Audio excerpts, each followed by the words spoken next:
So, during his time with the Silver Arrows, Lewis Hamilton bagged many pole positions. So many. He broke the record, still owns the record, and yeah, it was absolutely insane.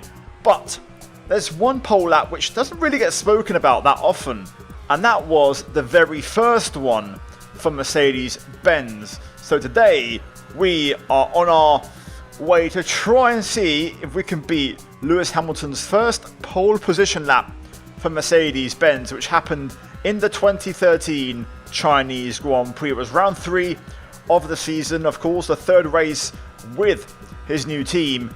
And yeah, we're going to see if we can go about it and see if we can beat it. Now, we're currently on the hard compound tyres, which weren't in use for that weekend. In that one, the option and the prime, which was basically the reference they would have, option being the soft tyre, the softest tyre, and the prime being the harder choice. Back in 2013, there was only 2 dry compounds to choose from per race weekend. Now we have 3, of course, soft, medium, hard. Back then it was option and prime. So for this one, Lewis did his lap on the yellow wall soft option. So that time was a 1:34.4. So we are going to look to beat it here today. We've got DRS, we have KERS as well, which of course is going to be quite fun. That we'll use differently compared to the ERS we currently have in modern F1. And we're going to see exactly how we get on. And this one should be quite fun. So here we go. Out of the last couple of corners, we're going to start the lap and just see if we can get a good banker on the board.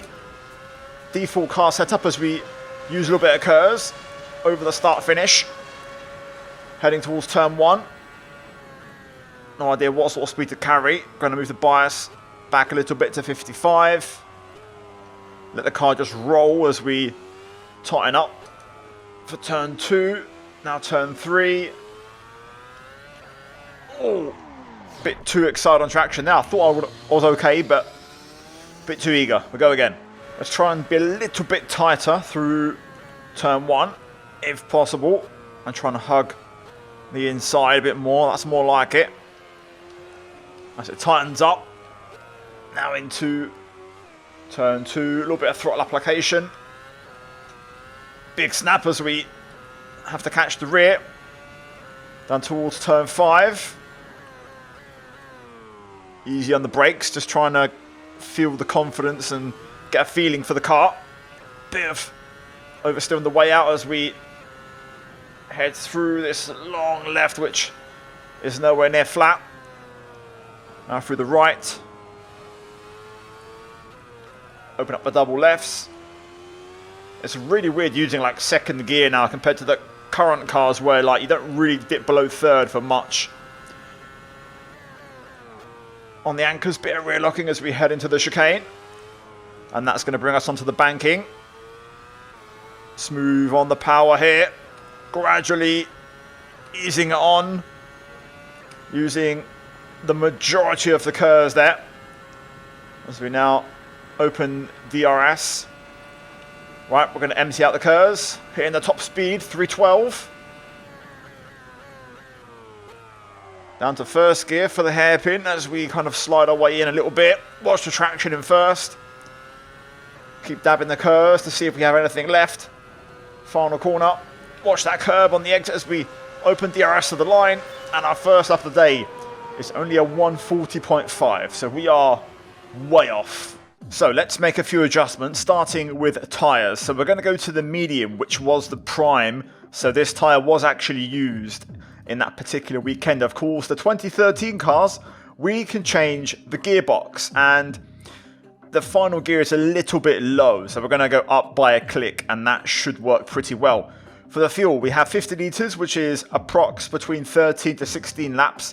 So obviously we're going to drop that in half, and that will give us much more pace. Now the wing is already quite aggressive by default. So even though they're aligned, the offset is 8, 16 to 8. So quite a big change. I am going to just lower the rear wing by 1 and just see how that works. I don't want to change the wings too much. These cars are very sensitive, extremely kind of aero based. We're going to do that 55 bias again and do it from the preset setup. Can't see any engine brake options. So yeah, we'll do camber and tow in a bit once we get some understanding of how the car functions on the option tyre, on the soft. Elsewhere, ride height, I feel like the rear is pretty high. We can probably drop that a little bit. And also the front is fairly high, so we can drop that significantly as well. I'm actually going to go down to like 50 here because we are quite a way up off the ground. I like to drop the rear roll bar often for better traction on the rear. So let's give this a go. Now, I feel like we are understeering a little bit, which could be that our ride height is too low. I don't hear the bottom of the car scraping, but the turning doesn't feel great. We're going to start the lap. Now, eyes on the curves. Don't look at the number. Look at the circular bar. So that's going to be our curves deployment throughout the lap. Into turn 1. I can feel that understeer kicking in right now. But at the minute, we're finding a little bit of time here. So we'll stick with the lap for now. Bit of a snap, but overall, much better through there. Big chunk of curves used. Turn 5, braking a bit too early there. Definitely could have pushed that some more. Good exit. Little dab at the curves. Big lift. No real time gained through there, so the tyres aren't giving me much time. Into the double lefts. I've got quite a bit of understeer on entry. But we're still gaining, but it's not the amount of time I was hoping for. Into the chicane. Good entry, good braking. Car feels quite consistent. Better than before. Oh, lots of understeer here as we head onto the banking. Leave a little bit of curves in the reserve as we head down the straight. Missed my DRS opening time, so I'm going to lose a little bit of time. Wow, well deep. Completely lost my reference point there. Got a bit confused for a second, and that's going to be an invalidation, so that's not great. We'll go again. We'll have a curves reset so we can push for another lap. Right, doing a much better job on this lap. A little bit more residual tyre temp, which is definitely helping with the lap itself. And yeah, that is a decent improvement, but I do still feel like a lot of understeer. 38.7, but we're still 4.3 seconds off. So I'm currently doing a little test. I've actually kept the setup the same tyres, but I've increased the rider height back up. Not to what it was, but I've put it up quite a bit back to what it was. And it seems to be working. So it seems like actually the lower rider height, even though I wasn't scraping the bottom of the road, just seems to be costing me some time. So definitely an interesting little test, this one. So that might change the setup focus a little bit. But we do find another 7/10. I mean, we're still nowhere near, but at least we've kind of got back to where we were, which is good. Right, gearbox, I want to go up one more. We're still just hitting the limiter, so we can probably squeeze a bit more out of it. For the tyres, we're now going to run the options of the softest tyre possible, and we're going to halve the fuel again. So we're going to go for 12 litres, which is between 3.2 to 3.9, so we're almost already on minimum fuel. There might be like one more click we can take off, one more litre we can shave off. I am going to put a little extra wick. Actually, no, I won't go front. I'll leave it the same. I'll leave the aero the same. It felt pretty decent. I'm not going to change that too much. I will drop the diff coast a little bit to 20, so mid-corner rotation hopefully should improve. We've had no tyre temp issues. We'll see how the softs hold up. If they're good, we can push the camber and tow and really start to squeeze it a bit more. So yeah, the ride height, I've actually gone 80 front, 90 rear. Before it was, I think, 50 front, 75 rear, so we've kind of gone back a little bit. But I'm also going to just tweak the roll bar, move the front down. I'm going to up the front wheel rate a little bit to improve front end sharpness and responsiveness.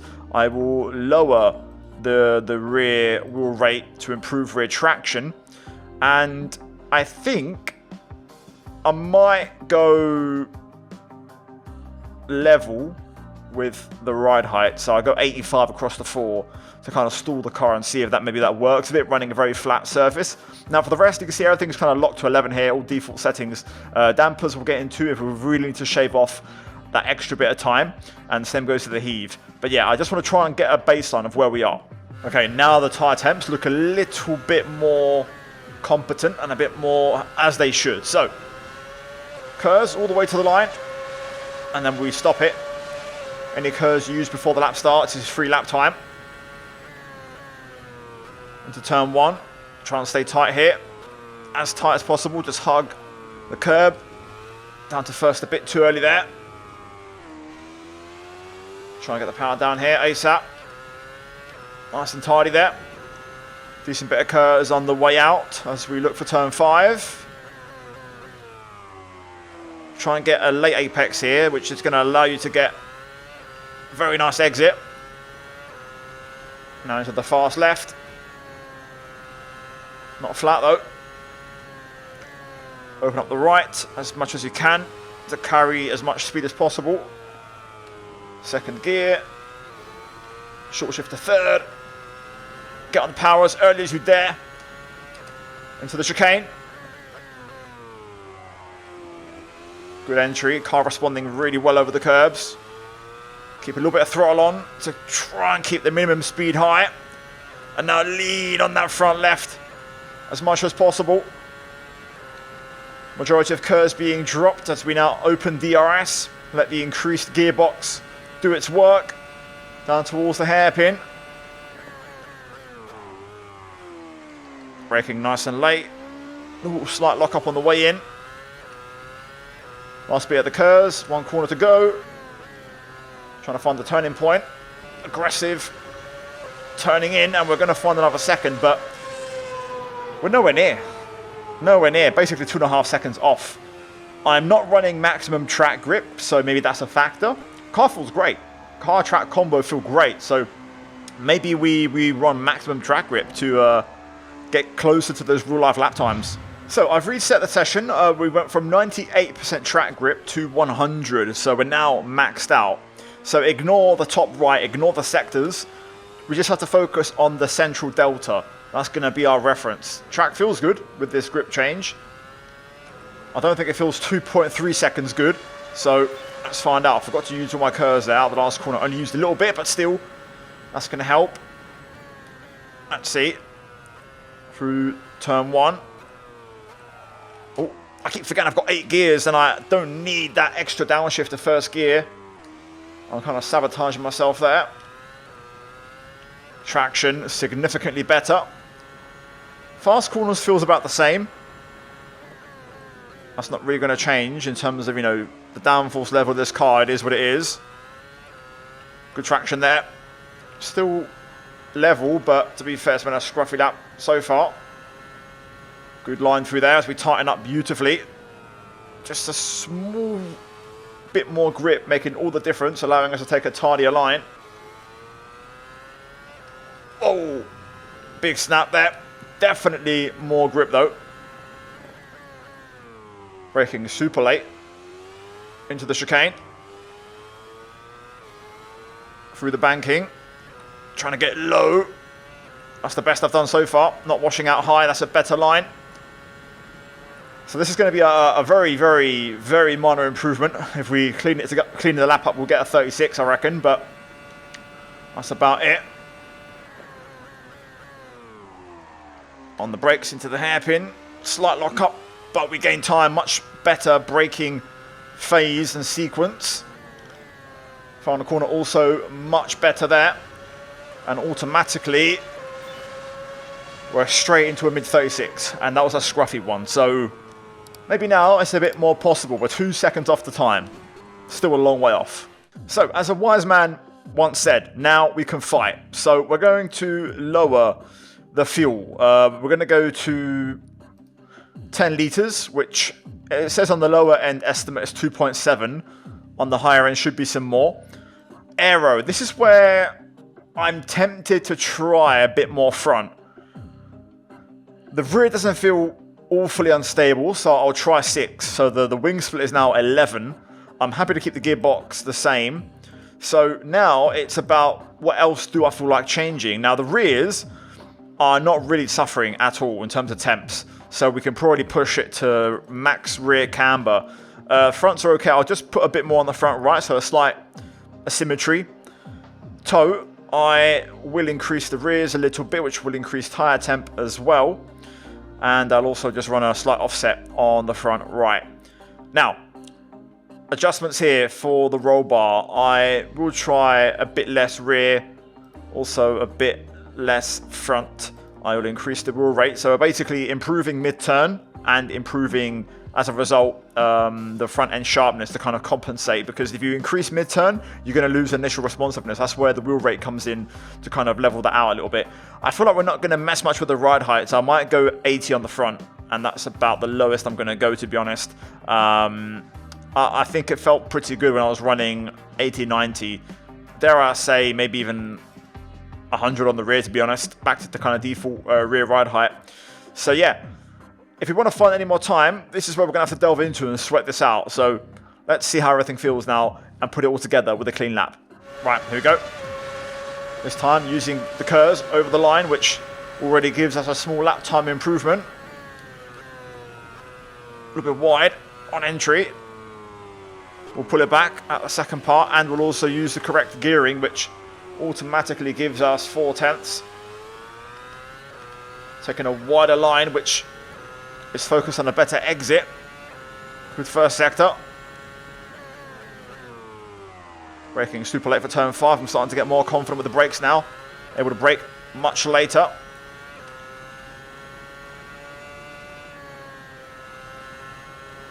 A little bit wide there. Trying to pull up the car and hold on to it. That's wide. A little short shift. That gear upshift timing is probably not ideal. Big late braking into the chicane. Now we did a really good job in sector 3 last time, so we're going to have to do really well to improve on this one. Onto the back straight. Let's try and keep this 1 second advantage. Spot the braking in the hairpin. Aim for the 100-meter board. Oh, bit of a lock up deep. We'll pull it back on the exit a little bit. Final corner. Send it in. Good job. Nice bit of the KERS over the line. And it's a 1:35.5. That puts us 1.1 seconds away, if I'm not mistaken. This is all assuming it's a 34.4 that we have to beat, which I believe is the case.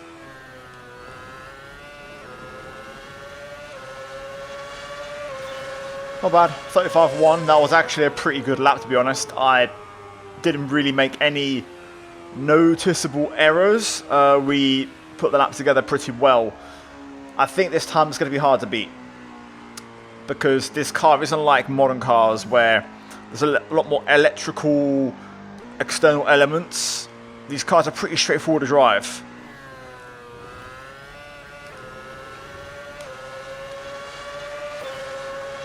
A little bit more there, 34.9. I made a couple of subtle tweaks. They seem to work quite well on the setup. So we're now within half a second. I don't think I'll ever do a better hairpin than that. The braking was perfect, the way I managed to get the car stopped. But we'll keep trying. There's not even any mistakes. Like, the car is really good to drive. It's really fun to drive.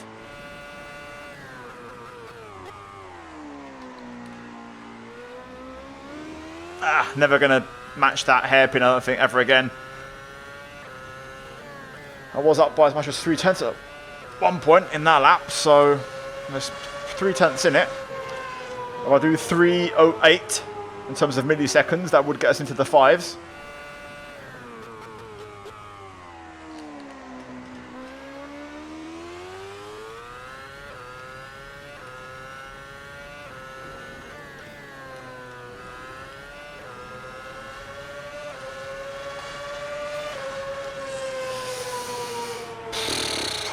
That felt perfect. That felt perfect. I lost a little bit of the hairpin, but I said before, I don't think I can do better the one I did before. That genuinely, the one before was perfect. So this is when it gets frustrating, because I'm 2/10 off. But I don't know if there's 2/10 in the lap, to be honest. I'm finding little bits here and there, but that's the first lap where there was no mistake. It was all perfect. We gained pretty much everywhere except for that hairpin. even if we do that hairpin perfectly and we've done what we did before, that would only give us a 0.5.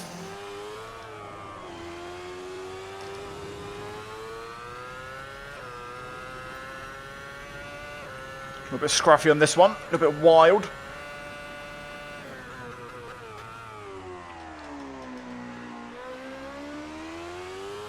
No, that was even worse than before. It's going to be difficult. That's what we've done before, 34.9, that was our previous lap. There's a little bit more in it. There is a little bit more. I just can't see anything past the 34.5, unfortunately. I'll have to watch back the tape, but for some reason I seem to have wiped my times.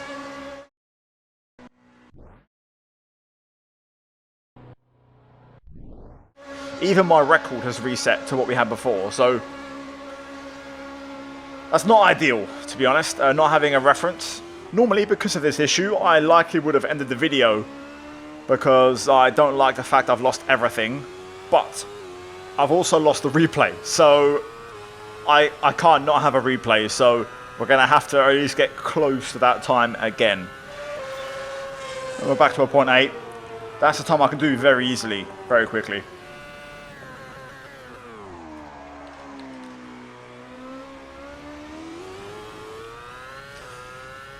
Overdid it there, a little bit too much. Was on for a 0.6 on that one, possibly even a higher 0.5, but just messed it up, unfortunately.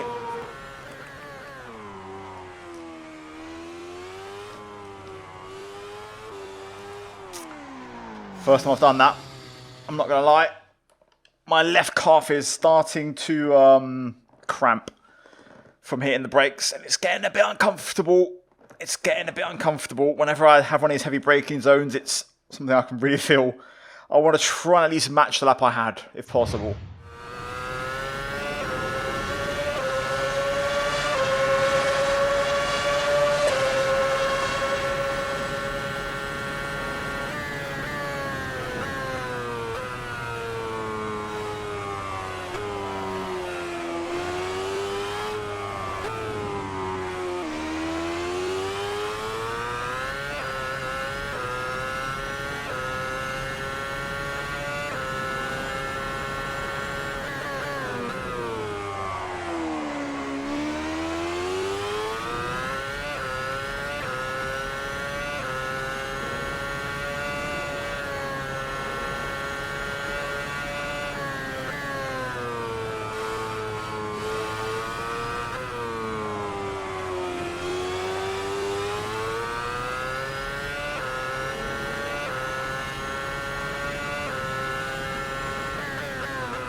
I think I might leave it there, guys. I've improved what I did before.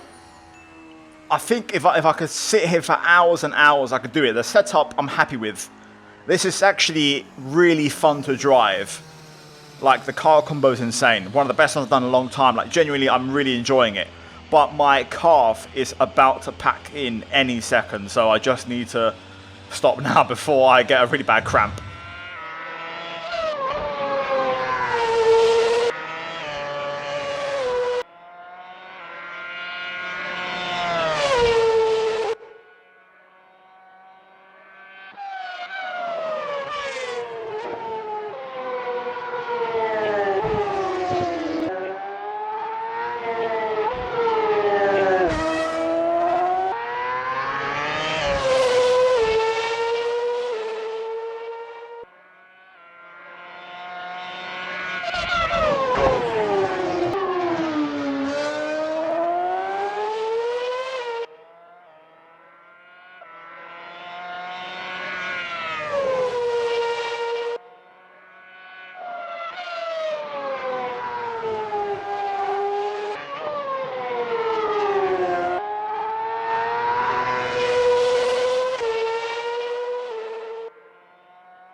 Anyway, let me quickly run you through the setup. And by the way, just pause the video when something is of interest to you. I did modify the bottom 3 gears. I also increased the final gear ratio. For the tyres, of course, the softs, I did not change the pressures at any point. 10 litres of fuel, which is between 2.7 to 3.2 laps. Aero, 18 front, 4 on the rear. I went super aggressive and it was still drivable. Brake bias, 54.5. You have to do 55 in the setup menu and then in car, drop it by 0.5 to the rear to 54.5. I also tweaked the diffs, preload, coast and power, all respectively to improve rotation and traction.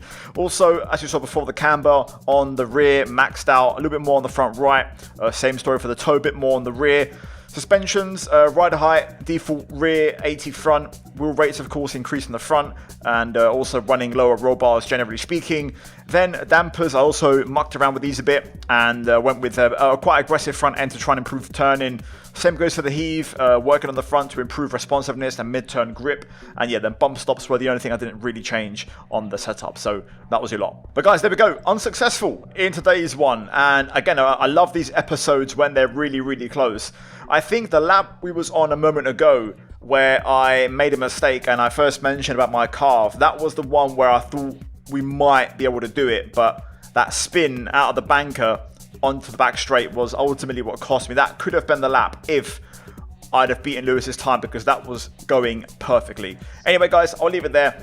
Hopefully you enjoyed the video. I'll leave the mods linked down below at the bottom of the description, guys. I also ran the exact same conditions, which was 20 degrees Celsius, 27 track temp, 12 kilometers of wind in the northeast direction. Like literally, I ran everything the same. So yeah, we got pretty damn close. So hopefully you guys enjoyed it. Anyway, a massive shout out to my channel members. I'd massively appreciate it, guys. A like. Let's try and smash 1,000 likes. Subscribe for more. As always, check out the 2 videos on screen. And I'll see you guys next time. Take care. Grazie. Ciao, ciao.